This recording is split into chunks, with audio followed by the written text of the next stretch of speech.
Hello, my name is Allison Carmen, and welcome to my podcast, 10 Minutes to Less Suffering. And today's podcast is called Despair is for Cowards. And I said this in a very extreme way because I was probably trying to get your attention.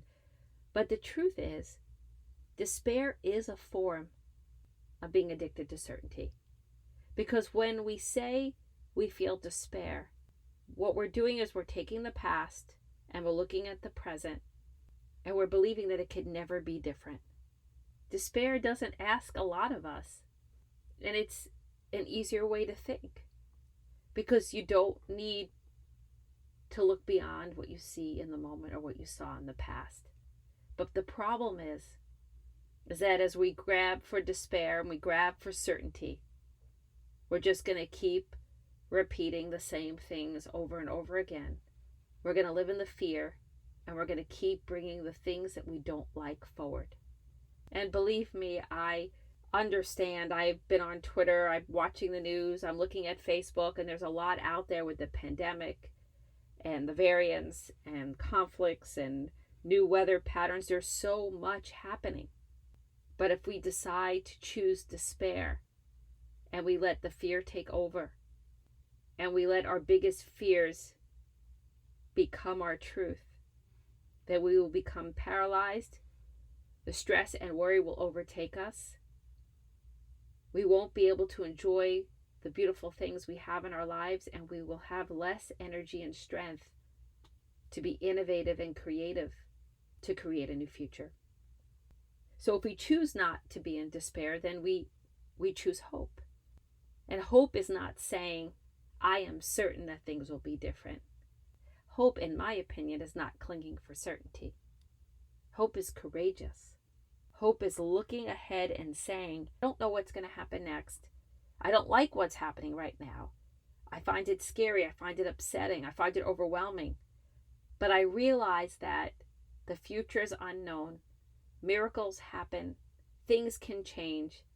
And then we ask ourselves how we could be part of a solution. How could we live better? How could we take care of the people around us?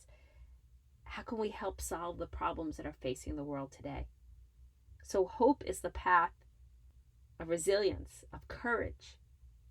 And yes, we have to be careful because we don't want hope to be this linear thought. We don't want to use hope and say things are going to happen like this. Things are going to be this way, because then again, we're playing with the same kind of certainty that despair brings upon us. Because if we only hope for things to be one way, then when something doesn't happen, then we'll have the disappointment, and then we'll have the dismay, and then we'll fall into the despair.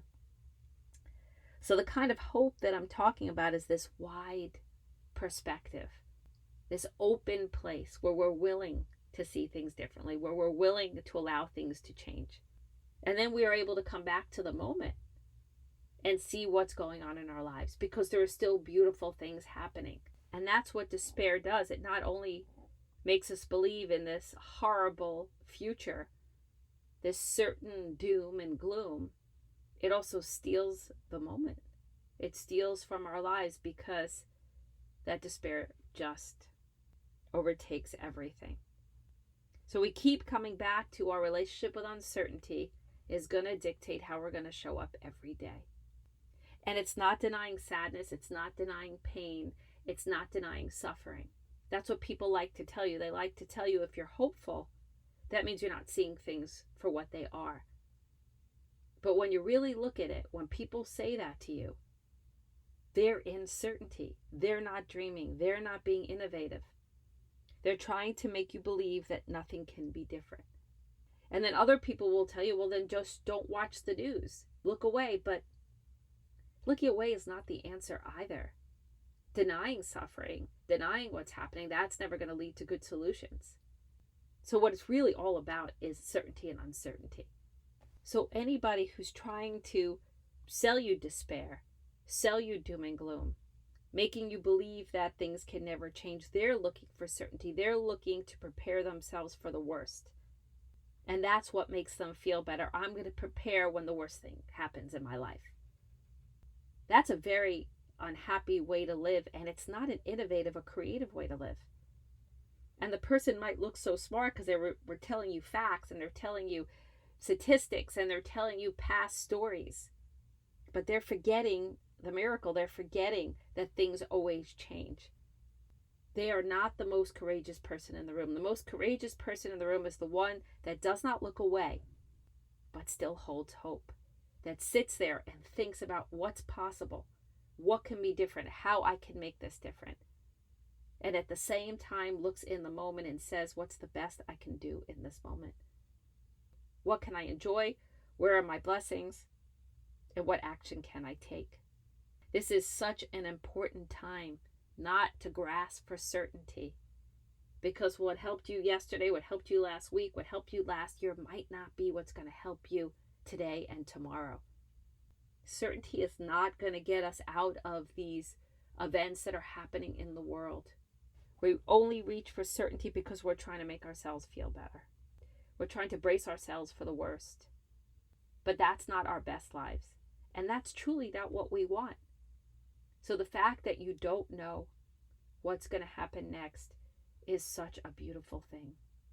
Don't only use it for negativity.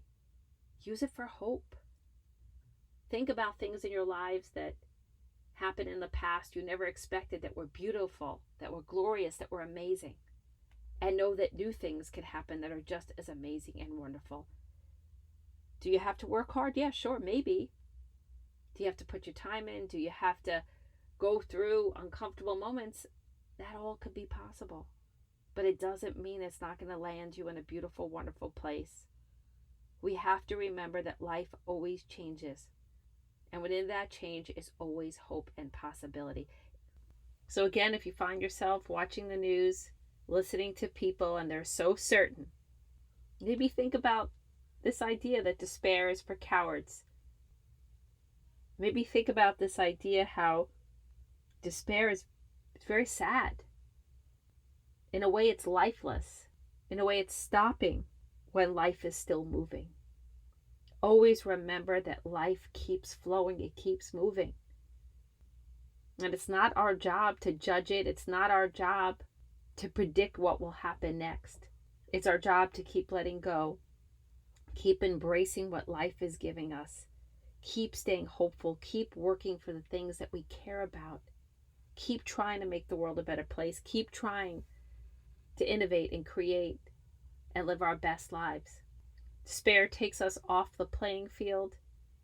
Despair brings the past forward. Despair doesn't allow the moment to grow in all its glory. And it doesn't allow us to live in all our glory, to dig so deep within ourselves, to bring up the depth and the sacredness and the meaning of what it means to be alive. And hope doesn't do that. Hope is always a beginning. Hope is always sunlight. Hope is the sunrise of every morning, of every possibility. So I hope you think about this idea in the days to come.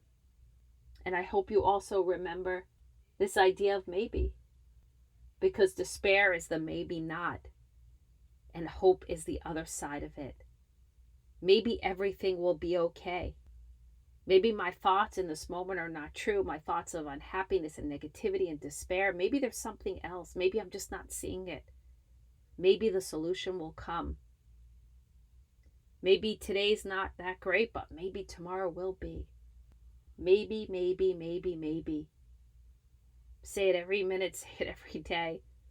And you know that maybe exercise I always talk about, you could find it on so many other podcasts if you need a little more support during the day.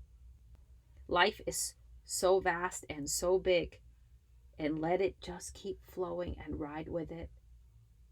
You have what it takes to get through this time. You have what it takes to be part of what's positive, what's bright, what's going to be different, what's going to be better.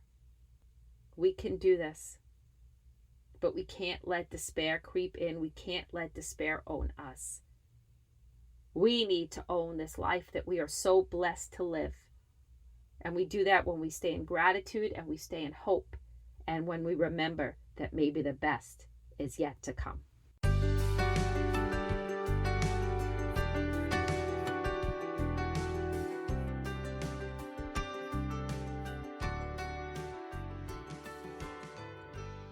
Thank you for listening to this podcast today. If you'd like to get in touch with me, you could email me at allison@allisoncarmen.com. If you'd like to buy my book, The Gift of Maybe, or my new book, A Year Without Men, they're available at all major bookstores and online retailers. And if you like this podcast, you can subscribe and leave a comment.